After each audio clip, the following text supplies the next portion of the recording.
Makanya saya berbaik sangka Densus 88 melakukan penangkapan karena memang sudah ada bukti pendahuluan. Bukti itu akurat, yang bisa dibuktikan di pengadilan, bukan sesuatu yang mengada-ngada.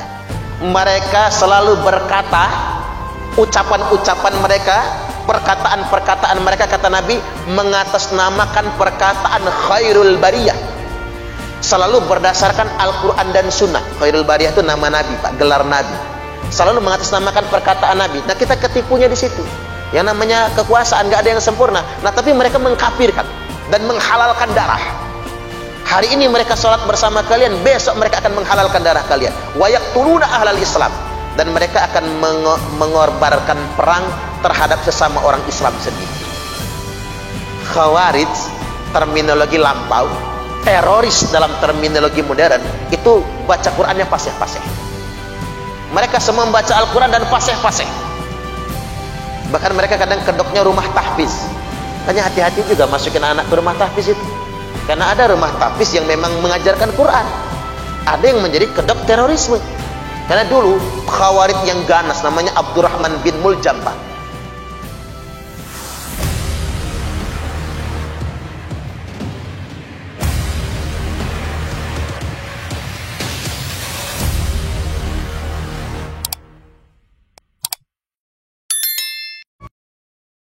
Densus 88 sedang melakukan banyak serangkaian penangkapan. Bahkan di Lampung, Yayasan Abdurrahman bin Auf digerebek ya. Di Wai Halim itu ada ruko yang mereka sewa, ada ratusan kotak amal yang katanya itu kotak amal, Pak, kotak infak untuk kepentingan rumah tahfiz dan lain sebagainya, ternyata digunakan untuk mendanai kegiatan terorisme. Penangkapan di Wai Halim, penggerbekan di Prengsewu kan, termasuk kepala sekolah SD negeri di Pesawaran, termasuk yang di Sukarame, Sukabumi ya, yang punya bengkel yang ditangkap itu. Dan hari ini kemarin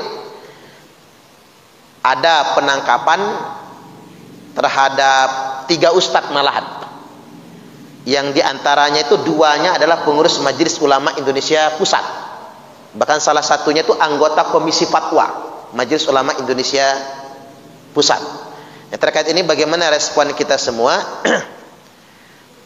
Jadi sebetulnya saya ingin tegaskan, jangan terpengaruh dengan simpang siur informasi. Densus 88 itu fungsinya di penegakan hukum, penindakan, Pak. Jadi kalau Densus sudah melakukan penindakan, berarti ada bukti yang mencukupi. Kita jangan berasumsi, itu jangan berasumsi. Sudah ada bukti. Bedanya hukum Indonesia sama hukum Arab apa? Hukum Arab itu orang masih mikir udah ditangkap. Itu hukum di Arab. Hukum di Arab itu orang baru mengkritik sudah dieksekusi. Kalau di Arab Saudi itu kan begitu, mengkritik kerajaan langsung dieksekusi, Pak. Mengkritik raja, kerajaan langsung dieksekusi. Orang punya pemikiran tuh ingin melawan negara, langsung dihukum. Kalau di Indonesia nggak bisa. Di Indonesia itu sekeras apapun orang ingin melawan negara, kalau belum ada tindakan apapun dia nggak bisa dihukum. Makanya saya berbaik sangka Densus 88 melakukan penangkapan karena memang sudah ada bukti pendahuluan. Bukti itu akurat, yang bisa dibuktikan di pengadilan, bukan sesuatu yang mengada-ngada. Itu yang pertama ya.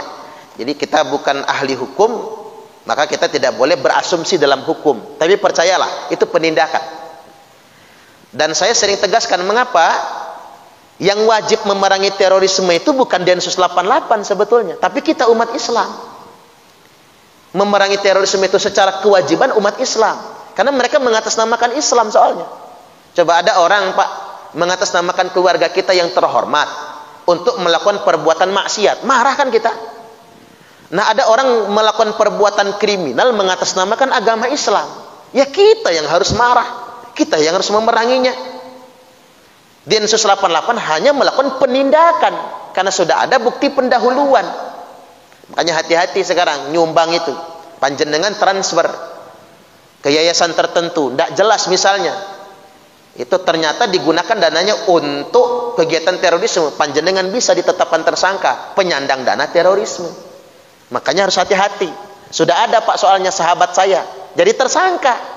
Hanya gara-gara dia nggak tahu kalau ngirim ke sana itu untuk kepentingan terorisme. Dibohongin, kirain itu rumah tahfiz gitu kan, untuk pondok pesantren, ternyata untuk kegiatan terorisme.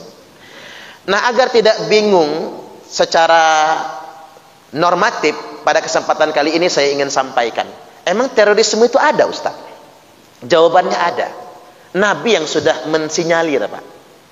Terorisme itu disebut oleh para sahabat dengan istilah khawarij. Itu kaum khawarij kalau zaman dahulu. Jadi umat Islam itu harus menyadari ada memang terorisme itu dan parasit di dalam Islam, dan harus kita perangi. Jangan sampai ada orang Islam membela teroris gitu, lalu menyudutkan Densus 88, kebalik itu. Jangan sampai sedemikian rupa. Baik, saya bacakan beberapa nas terkait tentang perkara ini. Nabi sallallahu alaihi wasallam telah bersabda, "Sayakhruju qaumun fi akhiriz zaman." Akan keluar sekelompok orang nanti di akhir zaman. Ini sayakhruju. Ini fi'il mudhari' Pak. Kemasukan sin ditolak. Sayakhruju. Berarti kalau bahasa kitanya begini, pasti akan keluar pada akhir zaman. Jadi ini bukan ramalan, bukan kemungkinan, tapi sesuatu yang pasti terjadi. Dan kapan waktunya? Nabi sudah mengatakan fi akhir zaman, di akhir zaman. Ya sekarang ini sebetulnya. Sayakhruju qaumun fi akhir zaman, akan keluar sekelompok orang di akhir zaman. Al ahdathul asnan, usia mereka masih muda-muda. Keberaniannya kelihatan, semangatnya menggelora. Usia mereka masih muda-muda.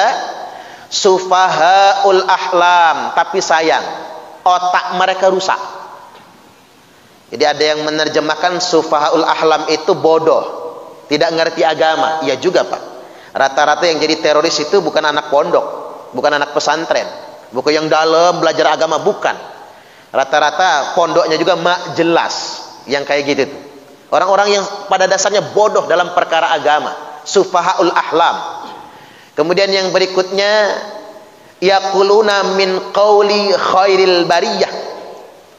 Mereka selalu berkata, ucapan-ucapan mereka, perkataan-perkataan mereka, kata Nabi, mengatasnamakan perkataan khairul bariyah. Selalu berdasarkan Al-Quran dan Sunnah. Khairul bariyah itu nama Nabi, Pak, gelar Nabi. Selalu mengatasnamakan perkataan Nabi. Nah, kita ketipunya di situ. Ngelihat semangat mereka yang membara, selalu bicaranya Quran Sunnah, Quran Sunnah. Seakan-akan mereka tuh ahli betul Quran Sunnah, padahal mereka nggak ngerti apa-apa. La yujawizu imanahum hanajirahum. Padahal iman mereka itu tidak pernah melintasi kerongkongan mereka. Mereka teriak agama cuman di mulutnya saja. Mereka berkata Quran, Quran tidak mereka pahami. Mereka ngerti hadis, padahal mereka bicara hadis tapi mereka nggak ngerti hadis. Yamrukuna minad dini kama yamruku sahmu minar ramiyah. Mereka akan keluar dari agama ini seperti anak panah keluar dari busurnya. Sahabat sempat nanya, Pak, apa maksudnya? Mereka hari ini mereka mengaku beriman, sholat bersama kalian dalam satu shaf, kata Nabi. Besok mereka akan mengkafirkan kalian dan menghalalkan darah kalian. Nanti sifat teroris begitu, Pak. Yang nggak sepaham sama dia halal darahnya. Pemerintah yang menyimpang halal darahnya. Yang namanya pemerintah, Pak, nggak sempurna.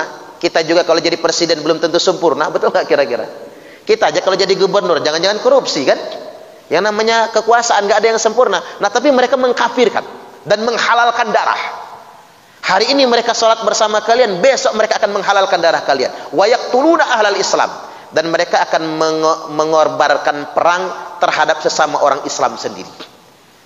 Fa aina malaqitumuhum faqtuluhum, maka dimanapun kalian jumpai mereka, kata Nabi, faqtuluhum, maka perangilah mereka. Ada perintah dari Nabi. Dimanapun kalian jumpai mereka, perangi mereka. Fa inna fi qatlihim ajran liman qatalahu yaumal qiyamah, karena sesungguhnya memerangi mereka itu pahalanya gede banget bagi yang memerangnya pada hari kiamat. Jadi pahala yang paling besar itu Densus 88, karena mereka lah yang memerangi teroris sebetulnya. Sangat besar pahalanya pada hari kiamat nanti. Ini tercantum dalam kitab Sahih Bukhari dan Sahih Muslim. Itu hadis pertama. Hadis yang kedua, Nabi bersabda, yakhruju qaumun min ummati, akan keluar sekelompok orang dari umat, di tengah-tengah umatku, kata Nabi. Yaqra'unal Qur'an, mereka semua fasih membaca Al-Qur'an. Jangan dikira Pak, Khawarij terminologi lampau, teroris dalam terminologi modern, itu baca Qur'annya fasih-fasih. Mereka semua membaca Al-Qur'an dan fasih-fasih. Bahkan mereka kadang kedoknya rumah tahfiz. Makanya hati-hati juga masukin anak ke rumah tahfiz itu. Karena ada rumah tahfiz yang memang mengajarkan Quran. Ada yang menjadi kedok terorisme. Karena dulu Khawarij yang ganas namanya Abdurrahman bin Muljam, Pak. Yang membunuh Imam Ali itu hafal Quran 30 juz. Yang bunuh Imam Ali itu hafal Quran.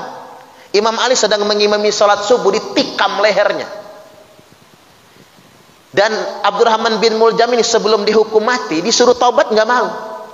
Kata Abdurrahman bin Muljam, ngapain saya taubat, wong saya nggak pernah berbuat dosa kok. Anda kan membunuh khalifah, ya khalifah wajar dibunuh, dia kafir soalnya. Sudah melanggar syariat Islam. Segitunya mereka itu, Pak. Akhirnya dipotong tangannya, masih nggak mau taubat. Potong kakinya, nggak mau taubat. Potong telinganya, nggak mau taubat. Dicongkel matanya, belum mau taubat. Dipotong lidahnya, baru nangis dia. Saya nggak bisa lagi menyebut nama Allah kalau dipotong leher itu lidah. Tapi tetap nggak mau taubat. Makanya matinya dalam keadaan su'ul khotimah. Nanti ada bahasanya untuk mereka tentang su'ul khotimahnya orang-orang Khawarij.